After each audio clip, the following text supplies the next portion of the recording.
ఆంధ్రప్రదేశ్లో రిజిస్ట్రేషన్ ఛార్జీల పెంపు వ్యవహారం గందరగోళానికి దారితీసింది. ఛార్జీల పెంపును వాయిదా వేస్తున్నట్లు ప్రచారం జరిగింది. కానీ ఛార్జీల పెంపుపై జాయింట్ కలెక్టర్ల కమిటీ నుంచి అప్రూవల్ తీసుకోవాలంటూ రిజిస్ట్రార్లకు ఆదేశాలు జారీ అయ్యాయి. దీంతో రిజిస్ట్రార్ కార్యాలయ అధికారులు జేసీల ఆఫీసులకు క్యూ కట్టారు. కొత్త ఛార్జీలకు సంబంధించి ఇప్పటికే షెడ్యూల్ విడుదల చేశారు అధికారులు. దాని ప్రకారం జేసీ కమిటీల నుంచి అప్రూవల్ తీసుకోవాల్సింది. ఇప్పటికే కొత్త రిజిస్ట్రేషన్ ఛార్జీలను ఆన్లైన్లో పెట్టింది రెవెన్యూ శాఖ. ప్రజల నుంచి వచ్చే అభ్యంతరాల ఆధారంగా తుది నిర్ణయం తీసుకోనుంది జేసీల కమిటీ. ఇలాంటి పరిస్థితుల్లో ధరలు పెరుగుతాయా పెరగవా అనే అంశంపై సందిగ్ధం నెలకొంది. ఈ పరిస్థితుల్లో నిన్న కిటకిటలాడిన రిజిస్ట్రేషన్ కార్యాలయాల్లో ఇవాళ తాకిడి తగ్గింది.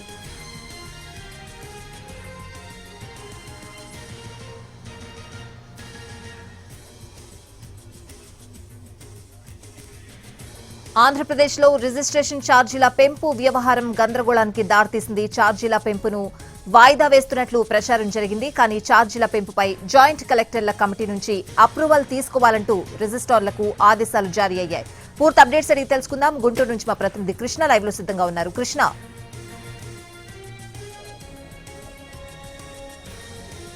Thank you. రిజిస్ట్రేషన్ ఛార్జీల పెంపుదలకు సంబంధించి కన్ఫ్యూజన్ అయితే కొనసాగుతుంది. ఓ పక్కన రాష్ట్ర ప్రభుత్వం కీలక నిర్ణయం తీసుకుంది. రిజిస్ట్రేషన్ ఛార్జీలు తగ్గించబోతున్నారు. అంటే తగ్గించబోవడం కాదు, అసలు పెంచే ఉద్దేశం లేదు, ప్రస్తుతానికి వాయిదా వేసుకున్నారనేటువంటి ప్రచారం జరుగుతుంది. మరో పక్కన జాయింట్ కలెక్టర్ల కమిటీల దగ్గర నుంచి రిజిస్ట్రేషన్ శాఖలకు సంబంధించి వాళ్ళకి నోటిఫికేషన్లు ఇవ్వడం, అదేవిధంగా దానికి సంబంధించి రిజిస్ట్రేషన్ ఛార్జీలు పెంచేదానికి పూర్తిగా సమాయత్తమై ఉన్నారు. ఏదైనా ప్రభుత్వం నుంచి పూర్తి స్థాయిలో ఆదేశాలు వస్తే తప్ప 1వ తారీఖు నుంచి ఛార్జీలు పెంచడానికైతే అధికారులు రంగం సిద్ధం చేయించుకున్నారు. ఈ నేపథ్యంలో పెద్ద ఎత్తున రిజిస్ట్రేషన్ కార్యాలయాలు కూడా ఇటు భూ యజమానులు కానీ వినియోగదారులు కానీ పెద్ద ఎత్తున క్యూలు కడుతున్నటువంటి పరిస్థితి. అదేవిధంగా గడిచిన 2-3 రోజులుగా ఇటు క్రిస్మస్ సెలవులు కావచ్చు, అదేవిధంగా ఇతరత్ర అంటే రేపు జనవరి 1 ఉంది, అదేవిధంగా సంక్రాంతి పండుగ ఉంది. ఇట్లా ఈ పండుగల నేపథ్యంలో గిఫ్ట్ డీడ్లు కూడా ఎక్కువగా రిజిస్ట్రేషన్ అవుతున్నాయి అనేది రిజిస్ట్రేషన్ శాఖ చెబుతోంది. మనకి అందిన సమాచారం ప్రకారం నిన్న ఇప్పుడు మనకి గుంటూరు జిల్లాలో కానీ తీసుకుంటే జిల్లా రిజిస్ట్రార్ కార్యాలయంలో సాధారణంగా 80-90 డాక్యుమెంట్లు రిజిస్టర్ అవుతాయి. నిన్న ఒక్కరోజు అంటే ఏకాదశి పండుగ కావచ్చు, లేదంటే రిజిస్ట్రేషన్ ఛార్జీలు పెరుగుతాయనేటువంటి వ్యవహారం కావచ్చు, నిన్న ఒక్కరోజే 80 డాక్యుమెంట్లు అదనంగా రిజిస్ట్రేషన్ అయ్యాయని చెప్తున్నారు. ఈ రోజు మరొక 25-30 డాక్యుమెంట్లు అదనంగా రిజిస్ట్రేషన్ అయ్యేటువంటి అవకాశాలు ఉన్నాయని చెప్తున్నారు. ఈ నేపథ్యంలో పెద్ద ఎత్తున భూ యజమానులు అయితే అటు క్రయ విక్రయాలు జరపడానికి వస్తున్నటువంటి పరిస్థితి, అదేవిధంగా వచ్చినటువంటి వాళ్ళు మొత్తం కూడా రిజిస్ట్రేషన్ రేట్లు పెరుగుతాయా లేదనేటువంటి చర్చ ఎక్కువ జరుగుతూ ఉంది. సార్, మీరు చెప్పండి, ఎక్కడి నుంచి వచ్చారు మీరు? అంటే భూ రిజిస్ట్రేషన్ల మీద ఛార్జీలు పెరుగుతాయని అన్నారు, మీకేం సమాచారం ఉంది? నెక్స్ట్ ఇయర్ ఆగస్టు పెరగాలి, ఆటోమేటిక్గా ఛార్జీలు ఆగస్టు పెరగాల. ఇప్పుడు జనవరి నుంచి పెంచేస్తున్నారు. అందుకని మనం రిజిస్ట్రేషన్ ఆఫీస్ వచ్చాం. పెంచుతున్నారా? పెంచుతున్నా చెప్పారుగా. మీరు రిజిస్ట్రేషన్ చేయించుకోవడానికి వచ్చారా, దేనికి వచ్చారు? మేము అమ్మడానికి వచ్చాము. అమ్మడానికి వచ్చారా? ఎంత పెరుగుతున్నాయి అంటున్నారు? 20% చెప్పారు. 20%. ఓకే, మీరు చెప్పండి, అంటే ఏ స్థాయిలో రిజిస్ట్రేషన్ ఛార్జీలు పెరిగే అవకాశం ఉంది? వాళ్ళు వీళ్ళు చెప్పడం, పేపర్లో వేయటం, మీడియా ద్వారా వినటం ద్వారా 15 నుంచి 20% వరకు పెరుగుతాయని అంటున్నారు.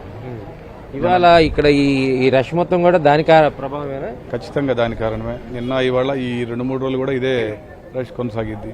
కొనేవాళ్ళు ఖర్చు ఎక్కువ అవుతుంది, రేపు 1వ తారీఖు తర్వాత అనేది ముందే వచ్చి ఇప్పుడు తొందరగా రిజిస్ట్రేషన్ చేయించుకుంటే తక్కువ ఖర్చు అవుతుందని చెప్పేసి అందరూ తొందరపడుతున్నారు. ఇదే అన్ని ఆఫీసులు ఇదిలానే ఉంది. అంటే కొన్ని సర్వర్లు కూడా పనిచేయటం లేదంటున్నారు. ఇట్లా అక్కడ ఆ పరిస్థితి కూడా అది కొంత అది కూడా లేట్ డిలే అవుతుంది. అంటే అందరూ ఒకేసారి వచ్చి వర్క్ లోడ్ పెరిగేసరికి లోపల కూడా సర్వర్స్ పనిచేయక వర్క్ కూడా కొంత స్లోగా అవుతుంది. ఓకే, ఇక్కడ వస్తున్నటువంటి భూ యజమానులు కానీ లేదంటే అమ్మకాలు సాగిస్తున్నటువంటి వ్యక్తులు కానీ అంటే 15-20% రిజిస్ట్రేషన్ ఫీజులు పెరుగుతాయనేటువంటి సమాచారం మాకుందని చెప్తున్నారు. దానికి సంబంధించి పెద్ద ఎత్తున ఒకేసారి రిజిస్ట్రేషన్ చేయించుకోవడానికి వినియోగదారులు రావటం, భూ యజమానులు రావటం, తద్వారా సర్వర్లు కూడా మొరాయిస్తున్నటువంటి పరిస్థితి కనిపిస్తోంది. దీంతోపాటు క్రిస్మస్ కానీ ఇతరత్ర సెలవుల కారణంగా కానీ చాలా మంది సిబ్బంది అందుబాటులో లేరు. అంటే 4గురికి 2 పనిచేస్తున్నట్లుగా కూడా సమాచారం ఉంది. ఆ కారణంతో కూడా రిజిస్ట్రేషన్ లేట్ అవుతుంది. పెద్ద ఎత్తున భూ యజమానులు అంటే రిజిస్ట్రేర్ కార్యాలయాల వద్ద వేచి ఉండడానికి కూడా కారణమవుతుంది. మొత్తంగా ఒక కన్ఫ్యూజన్ వాతావరణం అయితే కనిపిస్తోంది.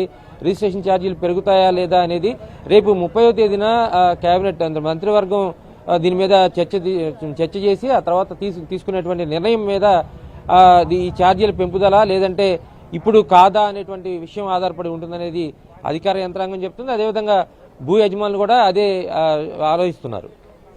Right Krishna, thanks.